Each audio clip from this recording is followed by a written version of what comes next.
Welcome to another episode of It Had to Be Said podcast, where we say out loud what you think in private. No topic is off limits. And in today's podcast, we're going to be talking about how not everybody is meant to be successful or to accomplish their goals or their dreams. When I think about that, the first thing I think about is a quote that said, if it was easy, everyone would do it, basically. And I think that's something that's really important for a lot of people to understand. There are so many great ideas out there, and it comes from different people. But the problem is, there's a lot of individuals who have these awesome, fantastic ideas that can change their lives, their family lives, their community, and in some cases, change the world. But the personality is not there. The drive is not there. Their ability to read the room and live in reality is not there, you know? And you guys who've listened to my podcasts, or ladies and gentlemen, or guys and gals that's listened to because you have to be politically correct nowadays. For those of you who have listened to my podcast, you often hear me use the term, you have to live in reality. And the reason I always say that is because if you believe what's right is right and what's wrong is wrong and everybody should live by those standards, you are going to have a very tough life. Because the people that succeed, they typically don't live by those rules. The people that get more in life, they typically say, well, if everybody else is playing by the rule, maybe if I cheat a little bit, I can get a little bit more. And this is what they do. And to be quite honest with you, that's the only way you can get ahead in life. Okay, hold on, let me rephrase that. To be quite honest with you, the people that do that and are good at doing it, they're typically the ones that get ahead in life. Okay? It's just what it is. And this is why you see a lot of people, they don't succeed in life because they feel like I have this great idea, I have this great concept, I'm a good person. You know, people should automatically trust me and know who I am as an individual and fund my business or give me this loan or, support me in my endeavors. And that's just not how it works. There's this famous quote, what is in it for me? You know? And I think that's the most important thing. Like, when you're presenting your ideas or you're presenting something to somebody, if there's no benefit to them or you cannot explain the benefit to them, why is it that they would bother investing in you, putting their time in you, or helping you with your great idea or great project? I remember when I was, what is it? I think I was 20 when I started my first business. It was called Mob Magazine, minority-owned business magazine. And I had another company that was attached to it, which was called Minority-Owned Business Consultings. My idea was to just, to start up a magazine that primarily focused on small businesses. And and this was like in 2002, 2003. And, 2004, 2005. And the idea was to go around, get all these different small business mom and pops, get them to register with my magazine company. And I was just going to charge them the bare minimum, like $25 to register. And once they registered, we were going to put together this magazine and we were going to put it out once a month. And this way people can, the internet really wasn't that big at the time, and I didn't really know how to build a website, and internet wasn't that big and easy, and it wasn't so easy to build websites at the time. So I wanted to start off from there and help these mom and pop businesses thrive. So people can start connecting with them, because I hated going to these big box stores because it was just so expensive. And you go to mom and pops, you can get specialty items and just kind of help out small businesses. And a lot of them, they couldn't see the benefit in that. They were like, well, I'm going to pay this money, I'm going to get in this magazine, but what is the benefit to it? And that's when I started to realize how short-sighted some people were, right?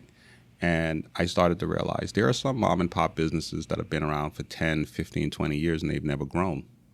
And it's because the owners, they don't have that ability or they don't have that vision to grow. It's not that they don't want to grow, they just don't have that ability or that vision to grow.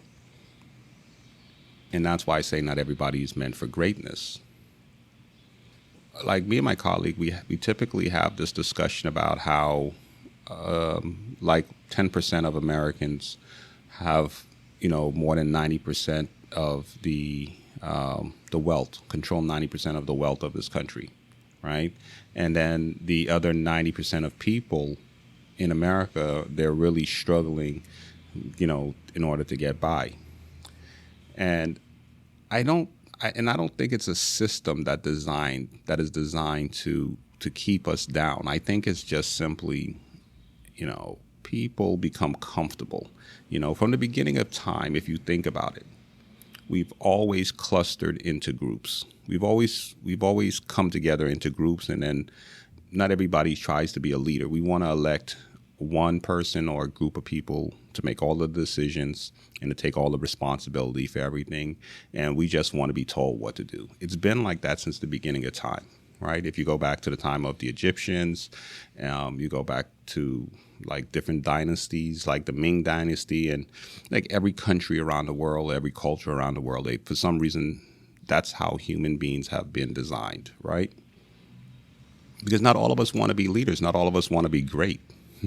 A lot of us just want to be shepherds and just be told what to do and live a comfortable life. And anything that goes wrong in our life, we can point to the leaders and say, you guys are responsible for this.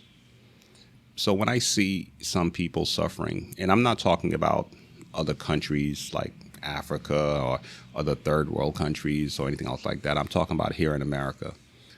When I see somebody not being successful or somebody who says that, they're being oppressed, especially in today's modern society, I don't buy it. I wasn't born in America. I came to this country, and when I came to this country, I saw opportunities, and I continue to see opportunities because where I originally came from, there wasn't so many opportunities there. The opportunities here are abundant. It's just you having to go out and make it happen. And this is why, some people get upset at me when I go after, the Black community, and I say, well, you got to hold yourself accountable. You got to do this, you got to do that. And it's not that I think I'm better. It's not that I'm ashamed to be Black or anything else like that. It's just that I feel like, because I was not indoctrinated by my own community into the mindset of believing, we're oppressed, there's racism holding us back. There's a system in place to keep us oppressed. And I was indoctrinated into that. I see opportunities and I get involved in everything that can possibly help me to grow. But there are some individuals out there that just, they don't want to accept reality for what it is. And they don't want to be honest with themselves and just say, you know what, I'm lazy. I don't want to work hard. I don't want to give up my partying. I don't want to give up, the instant gratification in order to make something great, because that's really what it takes. It takes you really like giving up and suffering and going through a lot of things, my podcast, if you guys have not realized, it's not scripted. I don't have a script. I don't have an outline. I just talk from the heart, and I talk about whatever comes to my mind. So sometimes I go off script, right? And in just talking to you guys right now, I'm thinking about something. And I remember I remember listening to a speaker, and he says, he was a Fortune 5. He was a CEO of a Fortune 500 company, and he said, not everybody's meant to be a Warren Buffett, an Elon Musk, or a Bill Gates. You see, what happens is, in order to become a CEO or to own a company, or to be at a certain level, that has to be your passion. That has to be what you love. That has to be the thing that's driving you, not family, not friends. If you have to be somebody who's arrogant, somebody who loves titles, and because when you have to live and breathe that business or that company, and nothing else can matter to you, because what happens is these guys, in the process of building their business, they cut off family, they cut off friends, they lose loved ones, they have horrible relationships with their children, if they have any at the time, during that early stage. There's no partying. There's a bunch of like lonely nights just sitting in front of a computer, writing down things, stressing themselves out. And then once everything once the payoff comes, that's when you get to see the glamorous, big house, the beautiful wife, and all this other stuff. But there's a lot of hard work that comes with that. And even then, when they have it, you'll notice how many of the CEOs in the past like 10 years, of like the richest men in the world in the past 10 years, have been getting divorced. Elon Musk, Bill Gates, Jeff Bezos. All of these guys are getting divorced, and their wives are leaving them. And you would say, well, why would you want to leave the richest man in the world, or one of the richest men in the world? And how come they can't keep a wife? And it's because these guys are locked into what they're doing. Some of the greatest athletes in the world, you don't see they have a lot of scandals, because they're so focused on their career. They're so focused on the game. And that's the only thing that they're doing. And then the ones that are not focused, like they get into the game, and then they become distracted by the women, by the cars, by the hanging out and partying. These are the ones who you see, they normally never become that great. And by the time they leave the league, within 5-10 years, they're broke, or they get hooked on drugs. There's some really sad stories about athletes who lost it all because they just weren't ready for it. They just weren't built for it. Like there was the one football player, he committed murder while he was in the league. A professional football player, before he joined the league, he was playing for colleges. He got involved in some, fights, and I don't know if it's a gang or clique activity, and he had a shooting or whatever the case may be. And then he made it to the league, and he couldn't leave that lifestyle behind, to the point where he committed murder. And after he committed murder, he was arrested, and he committed suicide in prison and hung himself. Had everything going for him. And this is why I say not everybody's meant to be great. If you think about how many celebrities have got hooked on drugs, destroyed their lives, and we all think that, once you have the money, the fame, it's all great and all and wonderful, but it's not the case. That is really not the case. Not everybody can handle fame. Not everybody can handle wealth. And here's the thing. I try not to make my podcast really about me, but I'm gonna try to explain to you, and I'm gonna and this is not me being upset or mad or anything else like that. This is just me giving an example of how not only are people not everybody's meant to be great, but sometimes we follow false prophets, right? And when I say false prophets, a lot of people think, oh, church, religion. No. Social media now is like the Bible for everybody, right? And they find their prophets, the people that they want to follow and listen to on social media. And it's so easy to sell to the masses.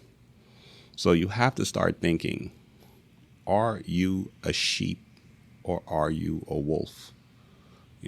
Do you want to be a sheep, a shepherd, or a wolf? Do you want to be the sheep who follows? Do you want to be the shepherd that guides people? Or do you want to be the wolf, the one that devours everything? Damn, that's cool. I just came up with that off the top of my head. Now, most of us are sheeps, but yet we think we're shepherds. We think we're the ones who are going to be leading. No. Let's think about this.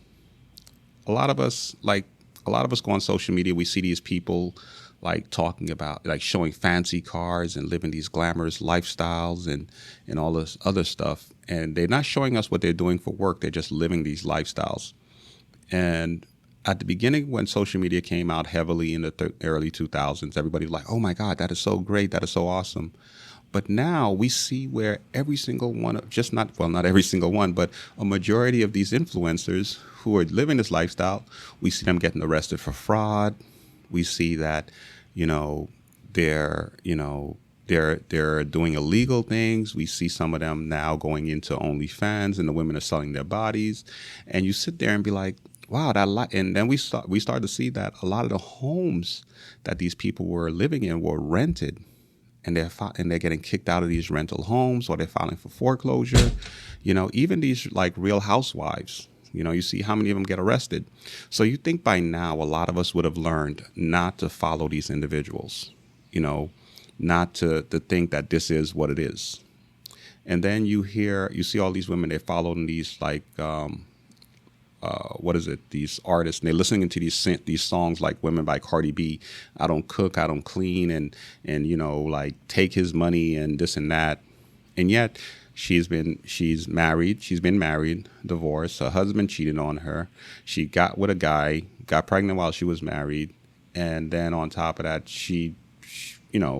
we can see she's pregnant again, and the guy that she's with now is a guy who's been cheating on her and having other women on payroll. And you have Megan Thee Stallion. They have all these songs and this music, and yet like they're looking for love and they're looking for relationships. You have K Michelle and these women who are passing out, like who are saying, oh, be a whore and be a slut and do the thought walk. They're all trying to like get married, and they're all trying to have kids and have a family, but yet their music is saying this, saying another thing. And they're not telling young people it's just music, it's just entertainment. They're trying to say, no, live that life. It's okay to do that and do these things, right? But they're practicing the complete opposite, even though they're saying one thing.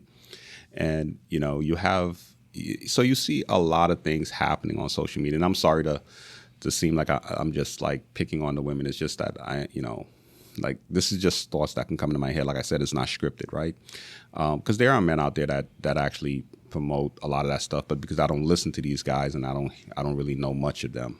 Thank you for listening and supporting my podcast. I would love to hear your thoughts on this particular episode. You can leave a comment on whatever platform you're listening to my podcast on. If there's a topic or viral video you'd like for me to cover, you can DM me on Instagram at It Had to Be Said Podcast. I post new episodes Tuesday and Thursday at 5 a.m. Eastern Standard Time. Ladies and gentlemen, good night.